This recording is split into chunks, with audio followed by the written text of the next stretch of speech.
Hey guys, I'll be here once more with the YZ. Again, we are going to do a few things. We're going to replace the fuel valve over here. We are going to replace the fuel line over here, and we are going to add some protection for the frame, because I want to save the frame, because eventually when I do a rebuild this thing is gonna go it's gonna get stripped and sent to powder coating. I'm gonna put some plastic covers on it to protect it from wearing off and rusting out. I need to change a spark plug as well. Since we're taking off the tank, we're gonna replace the spark plug as well, and we'll go from there. Let's see how far we go, but enough with the chit chat, let's get on it.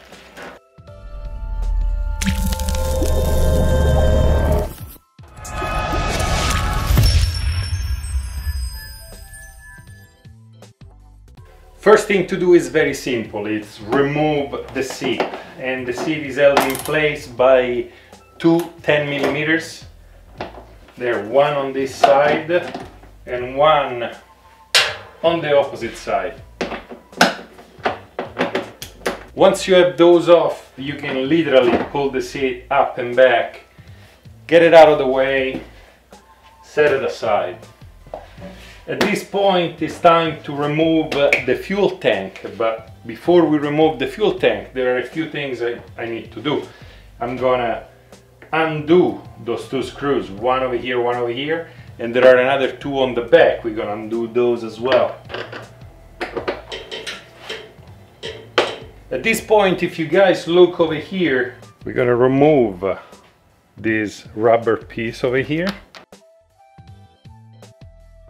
like that.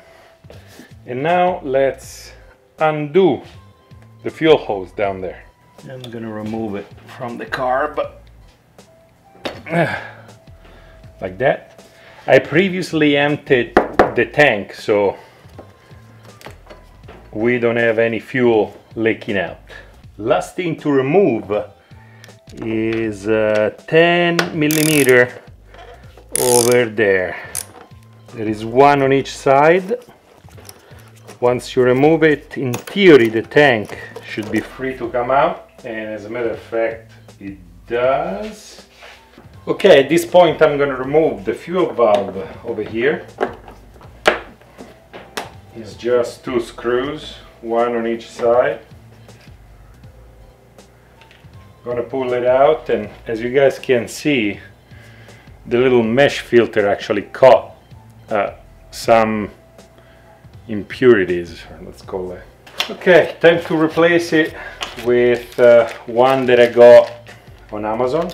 This one actually has the reserve, so let's put it in. Before we put it in, I'm gonna put this other mesh filter on top of the reserve, like that. And I'm gonna drop in this brand new gasket. And that's it. Before we're gonna put the fuel tank back on, I'm gonna remove the spark plug, since I have access to it right now, and replace it with a fresh one. This is a horrible place for a spark plug, by the way. It's like back in there. It's hard to reach.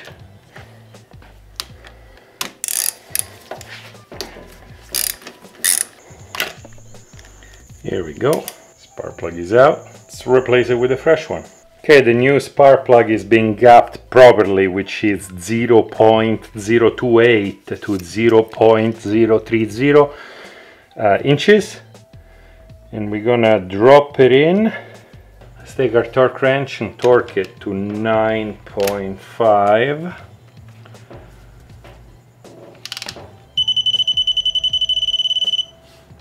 Okay. Let's pull these out. Let's put this back in. With the spark plug in, it's now time to drop in the fuel tank. And very easy.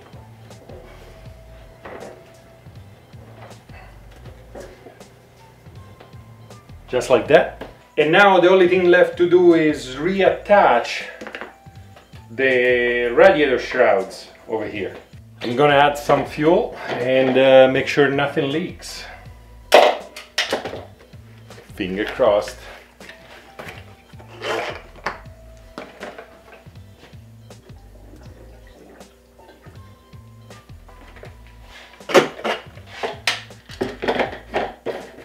With the fuel tank in, it's time to actually add the fuel line. I bought this see-through transparent fuel line. It turns out the inner diameter is way too big for that. So I'm gonna just reinstall the one that was on the bike before, and later on, if I can find it, I'll put another transparent line. This new valve, it's actually ½ inch lower than the previous one, so hose clamp back in position, and I'm gonna move it where it's not gonna catch.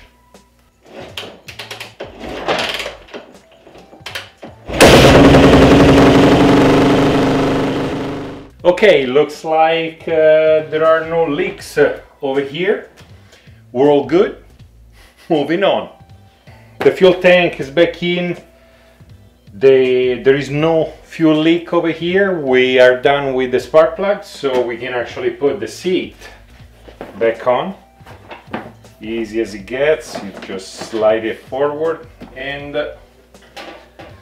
we'll put those 10 millimeters back in. Before we wrap everything up, let's put some protection on the frame over here, and then we're done.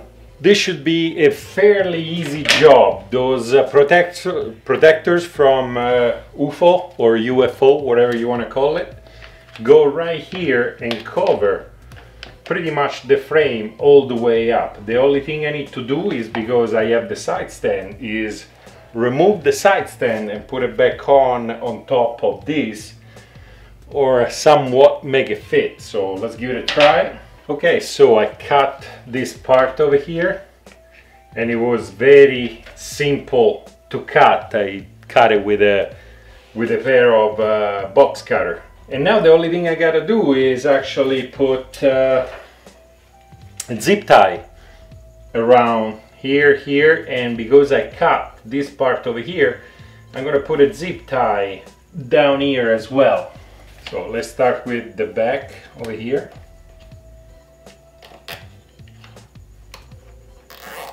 And I'm gonna cut off the excess.